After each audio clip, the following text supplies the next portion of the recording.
Շնորհակալ եմ։ Շնորհակալություն, հաջորդ հարցը Էդգար Ղազարյան, խնդրեմ։ Պարոն Խաչատրյան, նախ խնդրում եմ ժամանակից պահեք, մինչև հարցը ձեզ մի հատ նկատառում։ Խնդրում եմ հարգել ձեր հանձնաժողովի կայացրած որոշումը այս խորհրդարանական լսումների աշխատակարգի վերաբերյալ եւ միանձնյա չհիմնավորված որոշումներ չկայացնել։ Այստեղ որևէ մեկը պարապ չի մնացել, որ ոստիկանության գեներալը նստի սպասի, ինչա թե Դանիել Յունիսյանը մի տեղից շտապում է։ Շտապումը թող գնա իր հանդիպումներին։ Այդ ինչ խնդրում եմ հարգանք ցուցաբերել խորհրդարանական լսումների մասնակիցների եւ ձեր սահմանած աշխատակարգի նկատմամբ։ Շնորհակալություն։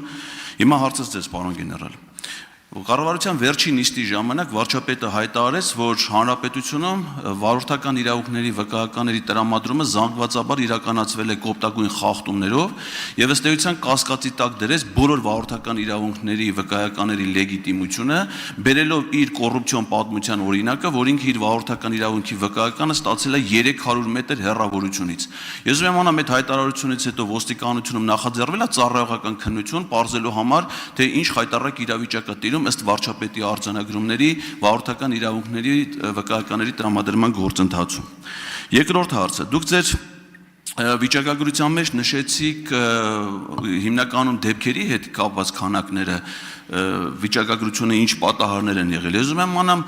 ինչքանով է կատարվել վարչապետի խոստումը 2018 թվականին ադրբեջանա-թուրքական հեղափոխությունից առաջ, որ պետք է Հայաստանում վերացվեն արագաչափերը, տեսանկարահանող սարքերը եւ այլն։ Ես ուզում եմ իմանամ, դրանք արդյոք վերացվել են, թե ավելացվել է դրանց քանակը։ Խնդրում եմ ներկայացնել վիճակագրություն տեսանկարահանող սարքերի եւ արագաչափերի վերաբերյալ մինչեւ 18 թվականը եւ 18 թվականից հետո, ինչպես նաեւ դրանց արձանագրած վարչական խախտումները, դրանց ծավալները։ Արդյոք այդ ամեն ինչը եթե չի ազդում ճանապարհային երթևեկության անվտանգության վրա, հիմնական նպատակը մեր ժողովրդին թալանի եւ կեղեքման նոր մեթոդ կիրառելով կեղեքելը չի եղել։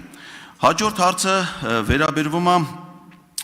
ոստիկանության ծառայողի կողմից, որը ուղեկցել էր վարչապետի Ավտոշարասյանը ազգային ժողովում կանոնակարգով չնախատեսված հանդիպմանը մասնակցելու համար հղի կնոջը սպանելու։ Ես գիտեմ, որ ոստիկանության գործունեությունը իհարկե բացի օպերատիվ բնույթ կրելուց նաև որոշակի իմաստով պլանավորում է։ Ես ուզում եմ իմանամ, այդ անպատիժ մնացած ոստիկանի ազատության մեջ գտնվելուց հետո ոստիկանությունը մինչև տարեվերջ քանի մարդ է նախատեսում սպանել վարչապետին ուղեկցելու ընթացքում։ Շնորհակալություն։ Պարոն Ղազարյան, շնորհակալություն հարցերի համար, բայց ձեր 3 հարցերն էլ այսօրվա օրակարգի հետ կապված չեն, խնդրեմ գրավորտի մեկ, մանրամասը կպատասխանենք բոլոր հարցերով։ Ճանապարհատրանսպորտային պատահարների հետ կապ չունեցող խնդիրներ են դրանք, այսօրվա քննարկման կոնկրետ։ Պարոն գեներալ, դուք կարծում եք, որ վարորդական իրավունքի վկայականի օրինական, անօրինական լինելը կապ չունի երթևեկության անվտանգության հետ, թե երթևեկության անվտանգության հետ կապ չունեն արագաչափերը կամ տեսանկարահանող սարքերը, դրանց արձանագրումները, թե ոստիկանության ծառայողների մարդկանց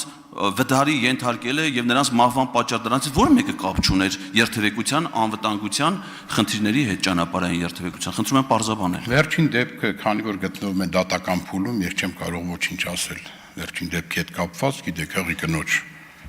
վրա երթի հետ կապված դատական գործընթացներ են ընթանում, ես ոչինչ չեմ կարող պատասխանել այդ պահին, երևի ճիշտ կլինի ինչ չդիմել տվյալ դեպքի հետ կապված։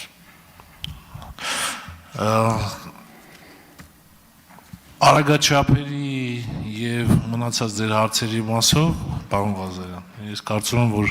ավելի մասնագիտական պատասխան զեկույց կունենանք, սա մեկ։ Երկրորդը կանոնակարգով, աշխատակարգով ես իրավասու եմ որոշակի փոփոխություններ կատարել օրակարգի մեջ եւ եթե դուք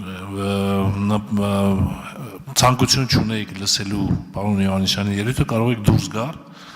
եւ խնդրում սրանից հետո բաները դիտողություններ մի արեք աշխատակարգի վերաբերյալ, որովհետեւ եթե ծանոթ լինեիք, կտեսնեիք, որ ես որոշակի նպատակահարմարություններից ելնելով կարող եմ ինչ-որ փոփոխություններ անել։ Շնորհակալություն։